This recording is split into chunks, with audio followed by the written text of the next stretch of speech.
የግሎብ ኤንድ ሜል የሚባለው የካናዳ ዕለታዊ ጋዜጣ በጣም ታዋቂ ጋዜጣ ነው። ዛሬ ኢንተረስቲንግ የሆነ ስቶሪ አውጥቷል።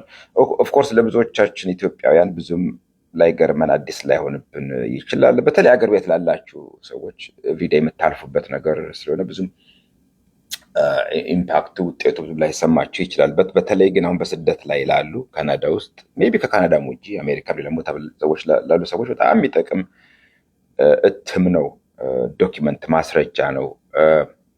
እናውቀዋለን። ይህ ልጅ ከተማችን የሚኖር ነው። እሱ ባለው ይባላል። እሱ ባለው በለጠ ብርሃኔ ባለፈው ኦገስት ነሐሴ ወር ላይ ወደ ኢትዮጵያ ተጓዘ። በየአመቱ ይጓዛል።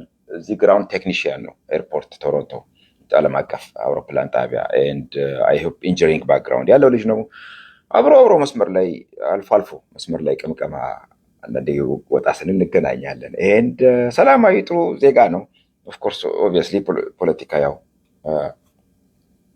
ያው በተለይ የአማራ ተወላጅ ነው። አይ ብሊቭ የጎጃም ልጅ መሰለኝ እና ፖለቲካ ያው ፓሽኔት ነው የአማራ ፖለቲካ ላይ ኤንድ ተጓዘ። ሊመለስ ሲል መስከረም መጨረሻ ላይ ኤርፖርት ላይ ቦሌ ያዙት፣ አሰሩት፣ ወሰዱት፣ ደበደቡት፣ ቶርቸር አደረጉት፣ ሰቆቃ ፈጸሙበት።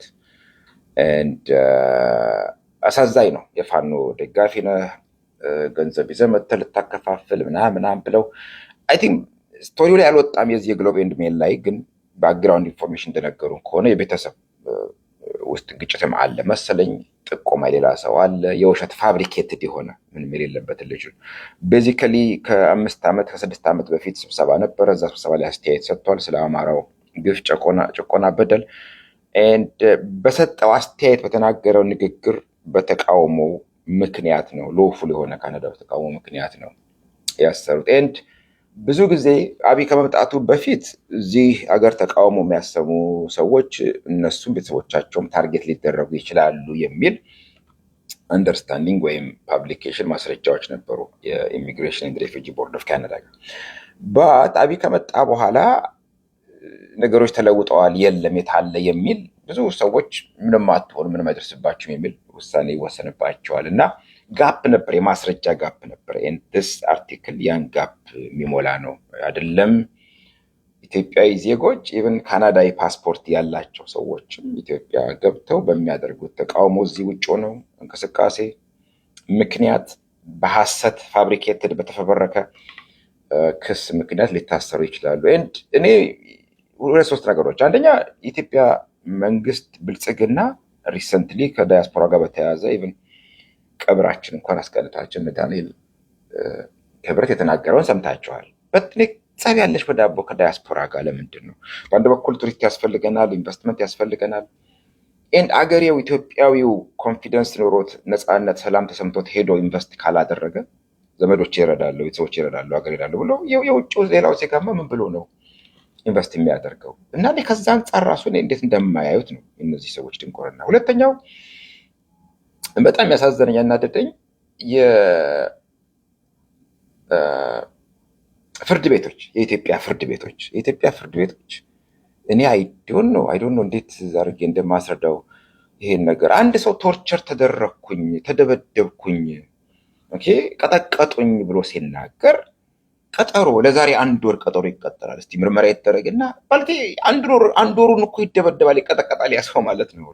ዳኞቹ እኔ እንዴት አይነት ድንቁርና እንደው ሊገባኝ አልቻለም። ኢሚዲየትሊ እርምጃ ይወሰዳል እንጂ ተቀጠቀጥኩኝ፣ ቶርቸር ተደረግኩ ያለን ሰው ለ1 ወር መቅጠር፣ ለ2 ወር መቅጠር፣ 5 ወር እስከ እንግዲህ 5 ወር ነው እስር ቤት ሲመላለስ። እኔ ዳኞቹ እንዴት አይነት ማለቴ ሙሉ በሙሉ የፖለቲካ አፊሊሽን ኖሯቸው ለመንግስት ደግፈው ነው የሚወስኑት? ኦር በንጹህ የዳኝነት መንፈስ ሪሊ አምነውበት ነው? የኢትዮጵያ ሁሉ ጊዜ ድሮም በቅንጅት ሰዓትም ከዛም በፊት በነበረው ጊዜ ነው ሁሌ የሚገርመኝ ቶርቸር ተደረግኩኝ፣ ተደበደብኩኝ፣ ተቀጠቀጥኩኝ ሲል አንድ ሰው ኢሚዲየትሊ ቀን አይሰጥም እኮ። ለ1 ወር መቅጠር እኮ 1 ወሩን ደግሞ ቀጥቅጦት እስከዛ እስኪመጣ ድረስ እኮ ማለት ነው። ከዛ ኮንሲኮንስ የደረሰበት አንድም በዚህ 20-25 ዓመት ጊዜ ውስጥ እስር ቤት እስረኛ ደበደበ፣ ቀጠቀጠ፣ ቶርቸር ፈጸመ ተብሎ የታሰረ የተመረመረ የተከሰሰ ፖሊስ ነው ያላቅም። በፍጹም ባለስልጣን የመንግስት ባለስልጣን አላቅም።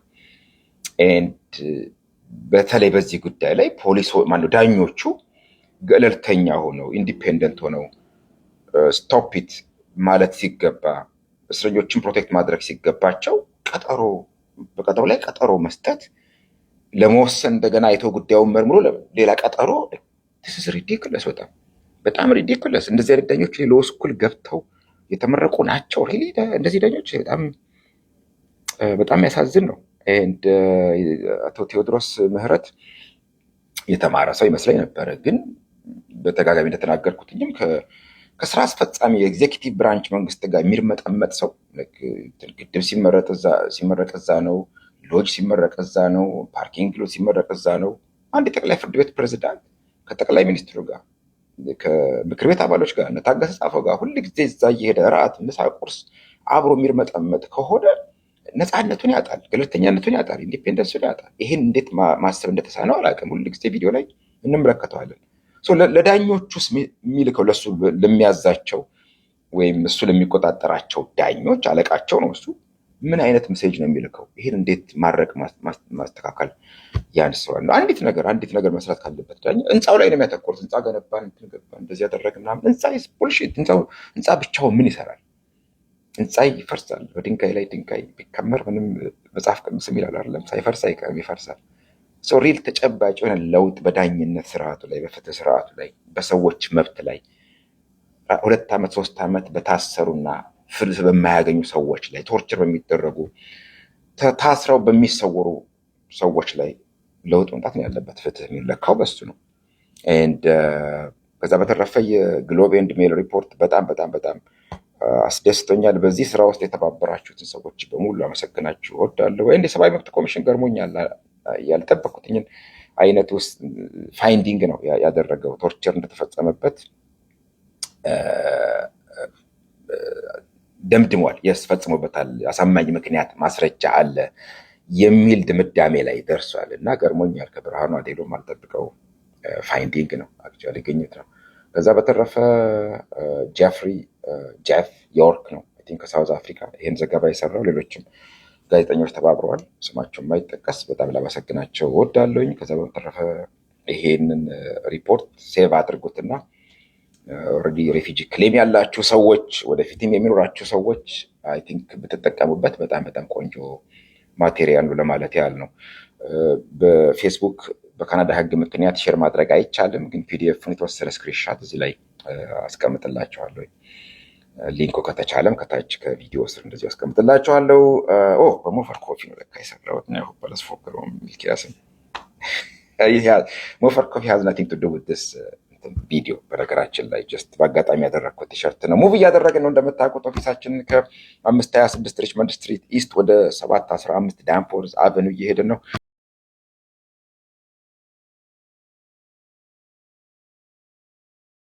ነገር እንዲይዙ ማለት ነው። የቻላችሁ ያልቻላችሁ ኢትስ ኦኬ። ፋሲካ በኋላ ኦፊሳችን በደንብ በከባዱ ይመረቃል። እስከዛው ድረስ አብራችሁን ቆዩ። አንፎርቹኔትሊ በዚህ በሙቪንጉ ምክንያት ቢዚ ስለሆንን ዛሬም ኦንላይን ላይቭ መግባት አልቻልም ቲክቶክ ላይ። ኔክስት ዊክ ግን ከአዲሱ ኦፊስ እንደነገርኳችሁ በጣም ቆንጆ ስፔስም አለው፣ መድረክ አለው ለዚህ አይነት ዝግጅት የተሰናዳ። ስለዚህ ከዛ እንገባለን። እስከዛ በያላችሁበት መልካም ቀን ይሆንላችሁ።